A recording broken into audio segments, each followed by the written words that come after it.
है जनाब इमरान खान। बिस्मिल्लाहिर्रहमानिर्रहीम। इय्याका नअबुदु व इय्याका नस्तईन। मैं सबसे पहले अपने काबुकी के बाशऊर शहरियों, तीसरी दफा आज आप मेरी इंतजार करके यहाँ खड़े हुए और निकले हैं, मैं आपका शुक्रिया अदा करता हूँ, बहुत बहुत शुक्रिया। मैं आगे भी सारों को जो रास्ते में जीटी रोड पे हमारे इंतजार कर रहे हैं, हम दिन में ज्यादा से ज्यादा 12 किलोमीटर एक दिन में हम कर सकते हैं, तो भी से सारे आगे तैयारी कर लें कि हमारी रफ्तार इतनी है, लोगों की मोहब्बत इतनी है, लोगों का इतना जुनूनी इस्तकबाल है कि हमारी स्पीड एक दिन में 10 से 12 किलोमीटर से आगे नहीं जा सकती। तो आगे से अभी से ही अंदाजा लगा लें कि हम कब तक अब तक पहुंचेंगे। अब मैं सबसे पहले तो फिर से हमने फातिहा पढ़ा सदफ का, हम आज फिर अल्लाह से दुआ करते हैं खामोशी इख्तियार करो कि उसके बच्चे, उसके घर वाले सबको अल्लाह सब्र दे, और दुआ करते हैं कि उनको ताकत दे कि ये मुश्किल वक्त से जो वो गुजर रहे हैं।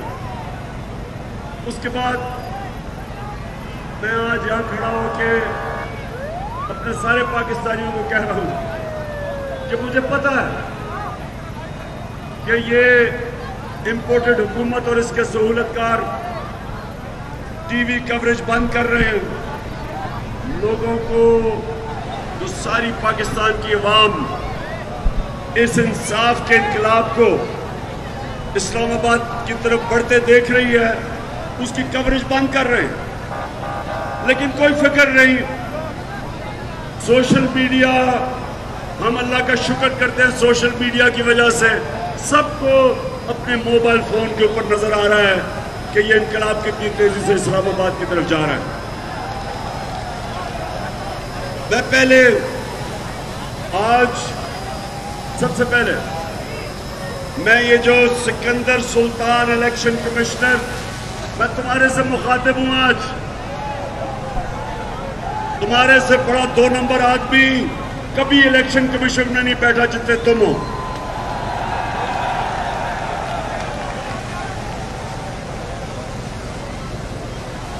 मैं आज जो इस्लामाबाद हाई कोर्ट ने जो इसने मुझे नाअहल करार दिया था, इस बदनीयत आदमी ने, अदालत ने उसको साइड कर दिया, नाअहली खत्म कर दिया है, क्योंकि इस बदनीयत आदमी ने एक तो ये नून लीग शरीफ खानदान का घर का नौकर है, और दूसरा इसको पीछे से भी इंस्ट्रक्शंस आ रही हैं,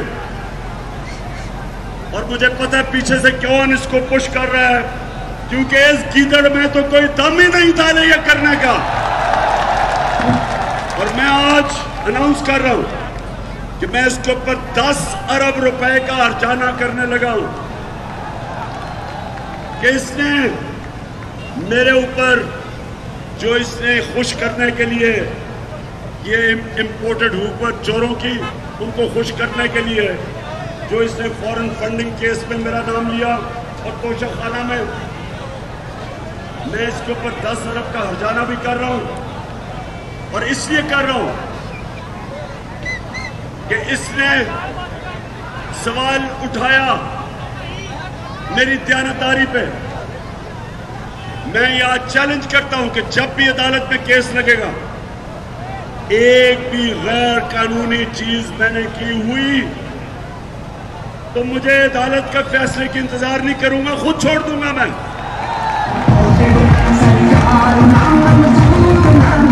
तो ये मैं आज पहले तो अनाउंस कर रहा हूं कि 10 अरब रुपए का हर्जाना इसलिए कर रहा हूं कि शौकत खानम हर साल उसके लिए मेरे नाम पे और अस्पताल की रेपुटेशन पे हर साल 9 अरब रुपया इकट्ठा होता है गरीब मरीजों के इलाज के लिए।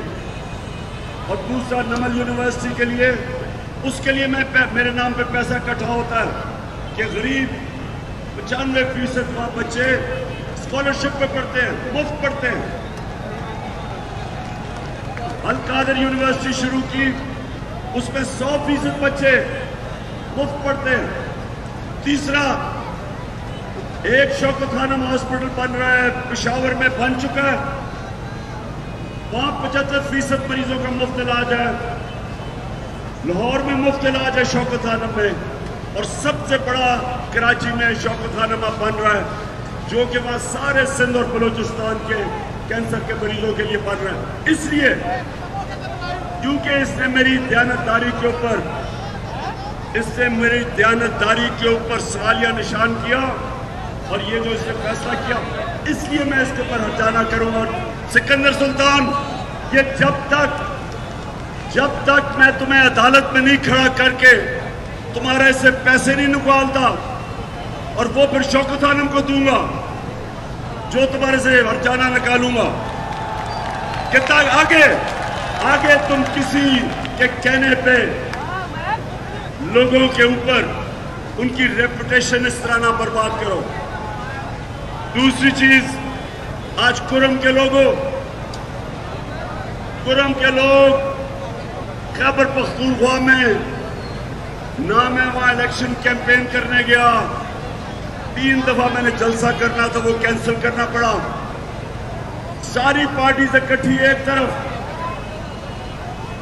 मेरे खिलाफ सारी ये चोरों का टोला एक तरफ मिलकर इलेक्शन लड़ रहे थे। और कुरम, मैं आपको सलाम करता हूं कि तकरीबन दुगनी लीड से जो फेंटा लगाया।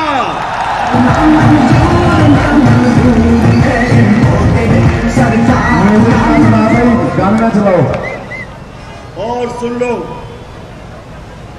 अब मैं उन लोगों को पैगाम दे रहा हूं जिन्होंने इन चोरों के टोले को हमारे ऊपर मुसल्लत होने दिया।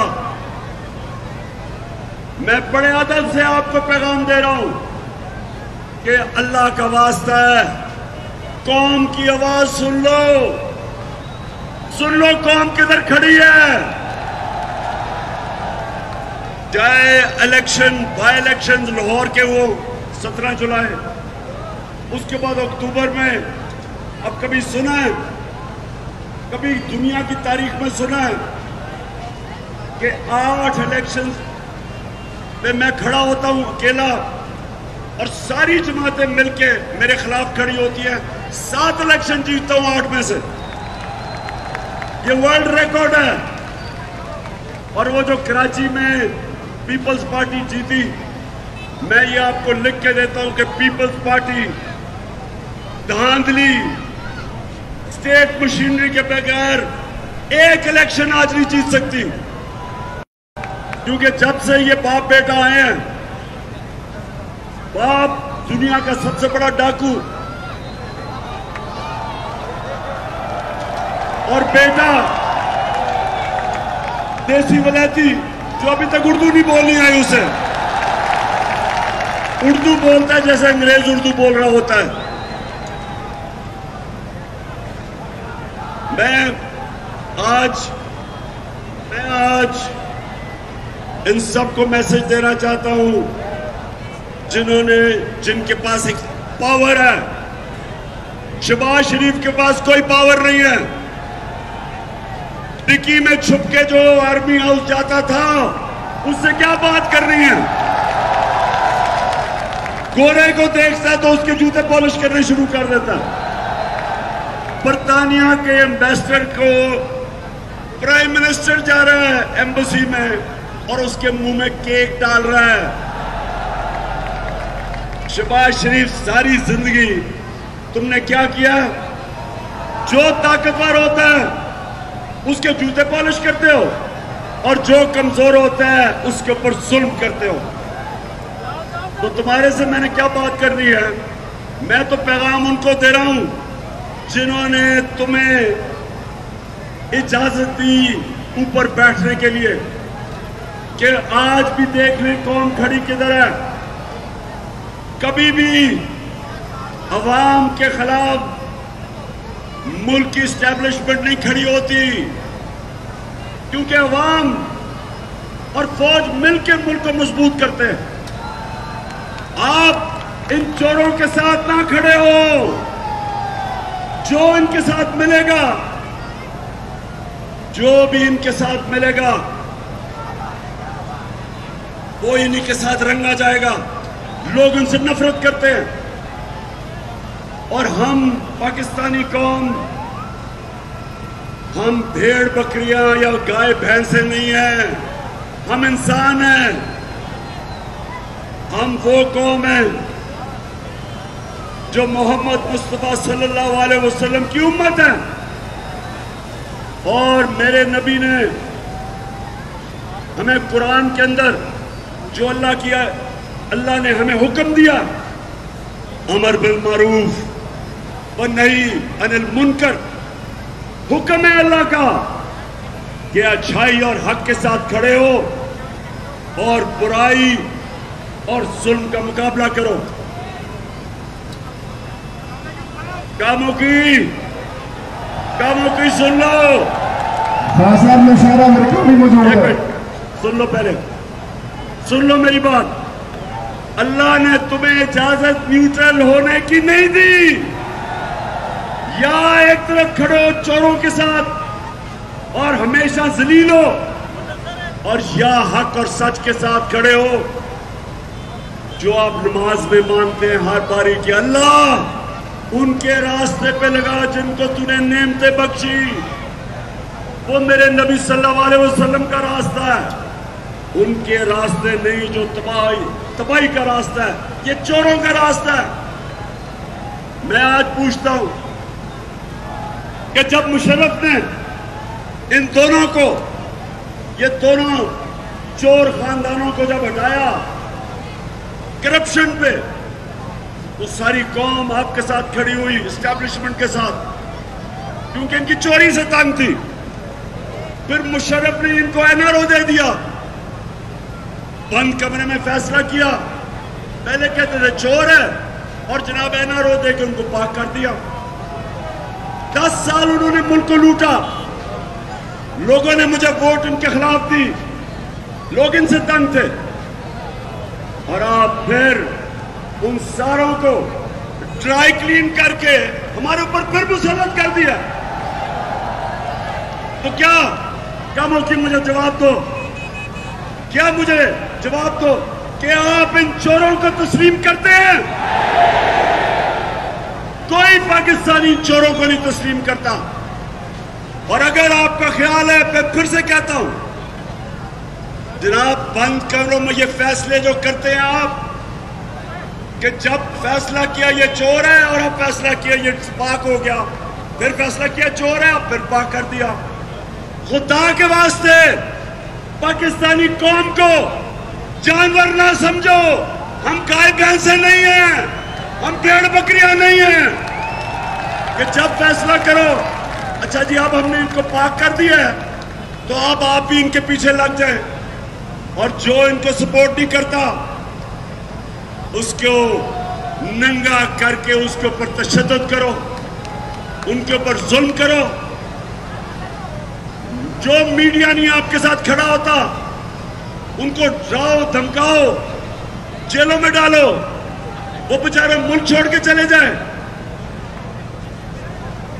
और जो सोशल मीडिया के बच्चे जो अपनी दिल की बात करते हैं, उनको उठा के उनके ऊपर जुल्म करो, उनको डराओ धमकाओ। ये भेड़ बकरियों से किया जाता है, इंसानों से नहीं किया जाता। जब गाय भैंसे गलत रास्ते पे जाते हैं तो उनको डंडे मार के इधर मोड़ते हैं। इंसानों से ये नहीं किया जाता। इंसानों के माशरे में इंसाफ होता है, जानवरों के माशरे में जंगल का कानून होता है। मैं आज अपनी सारी अदलिया को भी कह रहा हूं कि सारी कौम आपकी तरफ देख रही है। मैं चीफ जस्टिस साहब आपका शुक्रिया अदा करता हूं कि आपने आजम स्वाति का केस सुना, शहबाज गिल का भी केस सुने कि जो उनसे तशद्दुद हुआ। और मैं ये चाहता हूं कि ये जो मोहित पीर साहब मुल्क छोड़ के भाग गया, साबिर शाकिर छोड़ के चला गया, सुना इरशाद भट्टी उसको निकाल दिया। जो तनकीद करता है, क्या वजह है कि उनको धमकियां दी जाती है? मैं फिर कह रहा हूं कि ये मुल्क तब तकड़ा होगा जब मुल्क के इदारे मजबूत होंगे। मुल्क के इदारे तब मजबूत होते हैं जब कौम मुल्क के इदारों के साथ खड़ी होती है। अगर कौम एक तरफ है और इदारे दूसरी तरफ है, कोई इदारा नहीं काम कर सकता। मुल्क की ताकत मजबूत इदारों में। और मेरी पूरी, जब मैं अपनी फौज की कभी तनकीद करता हूं, वो पाकिस्तानी करता है जिसका जीना मरना पाकिस्तान में है। मैंने लंदन में फ्लैट्स नहीं बनाए हुए, मैंने बार प्रॉपर्टीज नहीं रखी। जब मेरे ऊपर केसेस हुए तो मैं दुम दबा के भगौड़े की तरह लंदन नहीं भाग गया। मैं इसी मुल्क में रहूंगा। और मैं अल्लाह से दुआ करता हूं कि अल्लाह, वक्त तो तेरे हाथ में है जब तूने लेके जाना है ऊपर, लेकिन अगर मुझे ऊपर लेके जाना है तो मुझे अरशद शरीफ वाली मौत दई, गीदड़ों की मौत ना दई। मैं आज सारी पाकिस्तानी कौम को अब कह रहा हूं कि ये है फैसला कुल वक्त। इंसाफ आपको आजाद करेगा। जब तक जुल्म का निजाम होता है, जानवरों का मुआशरा होता है, जंगल का कानून होता है। आपने सारों ने मेरे साथ निकलना है। आपने सब ने, जब मैं वहां पहुंचूंगा इस्लामाबाद, आपने सब ने मेरे साथ इस्लामाबाद पहुंचना है। जिसके पास मोटरसाइकिल है, साइकिल है, गाड़ी है, चिंची है, अगर वो नहीं है तो पैदल आ जाओ, लेकिन आओ सारे। ये आजादी की जंग है। आजादी की जंग में कुर्बानियां देनी पड़ती है। जब पाकिस्तान बना था, लाखों लोगों ने कुर्बानियां दी, इसलिए अंग्रेज से हम आजाद हुए। और अब वक्त है कि इन चोरों से आजाद होना, और वो होगा जब हम यहां कानून की बालादस्ती कायम करेंगे, जो मेरे नबी सल्लल्लाहु अलैहि वसल्लम ने सबसे पहले मदीना की रियासत में अदल और इंसाफ कायम किया। क्योंकि पहले अदल और इंसाफ आता है, फिर खुशहाली आती है। जिस कौम में इंसाफ नहीं होता, पर खुशहाली नहीं होती। जब तक हम इस मुल्क में ताकतवर डाकुओं को कानून के नीचे नहीं लेके आएंगे, ये मुल्क आगे नहीं बढ़ सकता। और ये है, इसको कहते हैं इंसाफ की जंग। तो सारे ने अब हाथ उठा के मेरे साथ हल्फ लेना। हाथ उठा के मैं यहां से पढ़ूंगा, आपने वहां से रिपीट करना है बावाज़े बुलंद, इतना ऊंची आवाज में है कि यहां आप हल्फ लेंगे, आवाज लंदन तक जानी चाहिए। ठीक है? बिस्मिल्लाहिर्रहमानिर्रहीम। ऊंची आवाज में हम हल्फ उठाते हैं कि हम पाकिस्तान के आइन की हमेशा पासदारी करेंगे। हम पाकिस्तान की खुदमुख्तारी और आजादी का तहफ़्फ़ुज़ करेंगे कि हम कभी भी अल्लाह के सिवा किसी के सामने नहीं झुकेंगे। और हम हकीकी आजादी इस जिहाद में आखिर तक इमरान खान के साथ जदोजहद करेंगे और हर किस्म की कुर्बानी के लिए तैयार रहेंगे। अल्लाह हम सबका हामी और नासिर हो। आमीन। क्या हम सब खान साहब के साथ जाने के लिए तैयार है? तो ठका दें खान साहब। फिलहाल इजाज जबरदस्त, बहुत बहुत भाई मेरा